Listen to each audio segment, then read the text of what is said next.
ఈరోజు republic day సందర్భంగా గణతంత్ర దినోత్సవాన్ని పురస్కరించుకొని వైఎస్ఆర్ కాంగ్రెస్ పార్టీ తరపున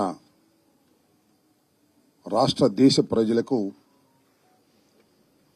గణతంత్ర దినోత్సవ శుభాకాంక్షలు అందజేయటం జరుగుతూ ఉంది. భారతదేశానికి స్వాతంత్రం వచ్చిన తర్వాత ఒక రిపబ్లిక్గా మన దేశం ఏర్పాటై మనల్ని మనం పరిపాలించుకునేటటువంటి అవకాశం కలిగింది. ఈ సుదీర్ఘ కాలం భారతదేశాన్ని మనం పరిపాలించుకుంటూ ఎంతో పురోభివృద్ధిలోకి వెళుతున్నటువంటి సందర్భం. బ్రిటిష్ పాలకుల నుంచి మన దేశాన్ని విముక్తి చేయటం కోసం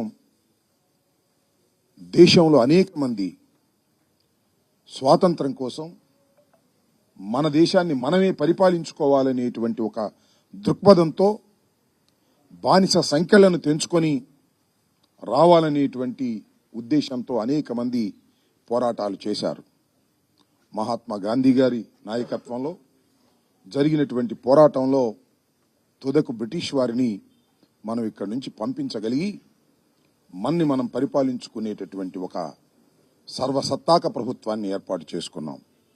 అప్పటి నుంచి ఇప్పటి వరకు ప్రభుత్వాలు మారుతున్నా ప్రజాస్వామ్య పద్ధతుల్లో మన పరిపాలన సాగుతూ ఉంది.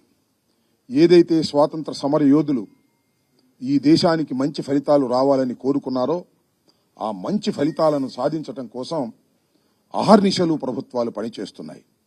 అదేవిధంగా వైఎస్ఆర్ కాంగ్రెస్ పార్టీ కూడా ఏదైతే ఈ స్వాతంత్ర భారతదేశంలో పేదరికాన్ని నిర్మూలించి పేదలు ధనికులు అనే తారతమ్యాన్ని తీసివేసి అందరూ సమానంగా ఎదగాలనేటువంటి దృక్పథంతో ఈ వైఎస్ఆర్ కాంగ్రెస్ పార్టీ అనేకమైనటువంటి కార్యక్రమాలను దేశంలో ఎక్కడా లేనటువంటి కార్యక్రమాలను కూడా ఆంధ్ర రాష్ట్రంలో ఇంట్రడ్యూస్ చేసి మంచి ఫలితాలు సాధించినటువంటి సందర్భాలను ఈ సందర్భంగా నేను గుర్తు చేస్తున్నాను. ఏదైతే భారతదేశానికి స్వాతంత్రం కావాలని మనం పరిపాలించుకోవాలని ప్రపంచ దేశాల్లోనే అగ్రరాజ్యంగా ఎదగాలని మనం భావిస్తున్నాం. దానికి తగ్గట్టుగా కూడా భారతదేశంలో మనం అందరం కూడా కంకణం కట్టుకొని దేశాభివృద్ధి కోసం కృషి చేయవలసినటువంటి అవసరం ఉన్నది. ఇంకా భారతదేశంలో పేదరికం, దరిద్రం, తారతమ్యాలు ఉండటం చాలా శోచనీయమైనప్పటికీ వాటినన్నిటినీ పారద్రోలి అందరూ కూడా సుఖశాంతులతో ఉండేటటువంటి ఒక స్వతంత్ర భారతాన్ని నిర్మించుకునే క్రమంలో మనం అందరం కూడా ఇంకా కృషి చేయవలసిన అవసరం ఉందని ఈ సందర్భంగా వైఎస్ఆర్ కాంగ్రెస్ పార్టీ తరపున రాష్ట్ర ప్రజలకు, దేశ ప్రజలకి కూడా విజ్ఞప్తి చేస్తున్నాను.